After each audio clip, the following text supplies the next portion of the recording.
Hello, hackers. This is SilentSigns from I Dream of Indie. If you haven't already, don't forget to hit the subscribe button below so you don't miss any reviews or previews. Today we are taking a look at Chained, a game that comes to us from developer and publisher Studio Digital Caffeine. I played Chained on Switch, where it will be available on March 11th, 2021 for $4.99. If you're interested in this title, there is currently a pre-order sale going on, which will bring that price down to $4.49.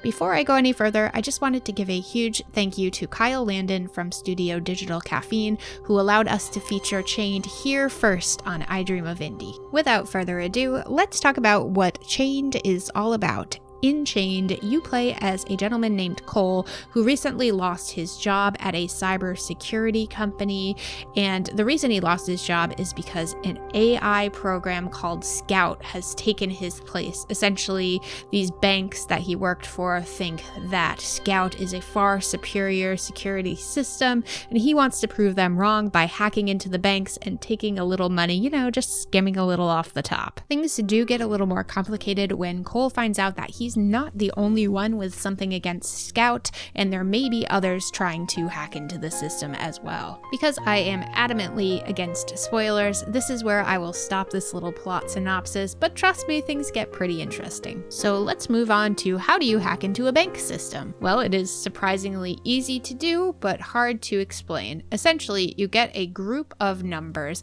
which starts as a smaller group of numbers, I think it's 4, and later gradually increases, and you need to organize these numbers so that every number is one apart from the ones next to it. So for example, if you start with the number 8, the next number could either be a 9 or a 7. Let's say for the sake of this example that you did use a 9. The next number could then be an 8 or a 0, since you can only use digits 0 through 9 in these puzzles. Hopefully that's some degree of clear, though I think having a video visual will be a lot more helpful for you than me trying to talk my way through this. You're going to have to take my word for it. It's a lot easier than it sounds, but that doesn't mean that it's stays as easy as it sounds, because you have Scout to contend with. Scout is going to fight back by freezing numbers and changing numbers and locking numbers, and the better you get at this game, the better Scout gets. Another thing to note is that you do have a fixed amount of moves.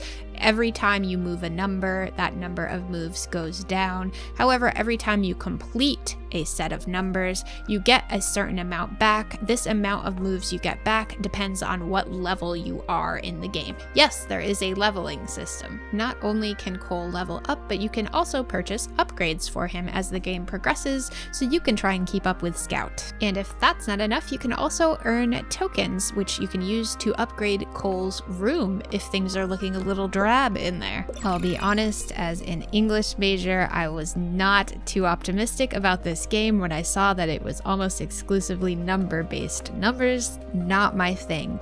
But I surprised myself because I got addicted to this really fast. I actually really enjoyed the simplicity of these puzzles. There's not much to it. You have to be a little bit quick because there is a speed bonus, and you do have to be mindful of the meter on screen, because if it gets too high, then Scout's going to find you out and you're going to get booted from the system.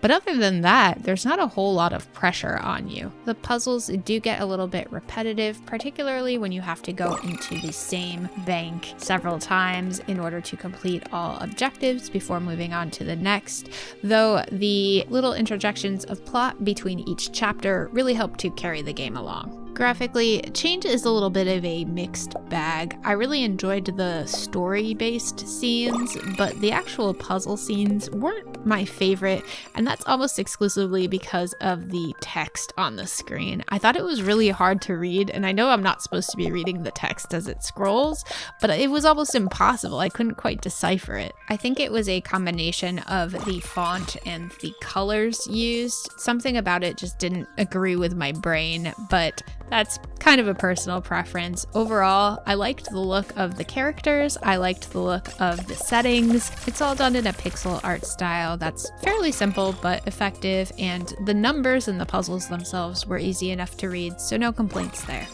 I did think that the soundtrack in Chained was quite strong. It's got a good electronica feel to it. However, the voice acting is a little bit unbalanced. I thought the main character Cole sounded great, but there was a little bit of an unevenness between him and the other characters. I actually physically turned the volume down on my television when some of the other voice acting came in because it was just a bit louder than everything else. At the end of the day, I did appreciate the fact that this game was fully voice acted though, and I thought that this plot and the voice acting and the story really helped break up the monotony of the puzzles. Chained is a simple but one-of-a-kind and addicting puzzle game that I surprised myself by having a lot of fun with. I actually didn't want to stop playing Chained, and I think that tells you everything that you need to know. Wow, that took forever. I seriously hope you hack faster than you walk. So, which room is ours? You okay there? You look like you short-circuited. Who exactly are you?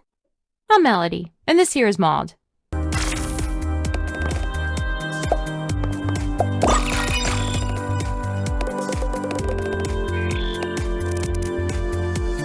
So what do you think? Will you be trying to crack the code? Let me know in the comments below. Before I go, I just wanted to thank our indie warriors, Mitchell Hall, Kevalo, Bunny, Bill Tikaz, Christian Cruz, Wesley William Semple, Kimberly H, Rosie Syntax, Chris Jackson, Nathan Moore, and Peach. Thank you all so much for your support, and thank you for watching. Don't forget to check the description box for links to our Discord, as well as our memberships if you'd like to become an indie warrior, and tons of other ways to support the channel, and subscribe if you haven't already so you don't miss any reviews or previews. Thanks again for watching, and I will see you next time.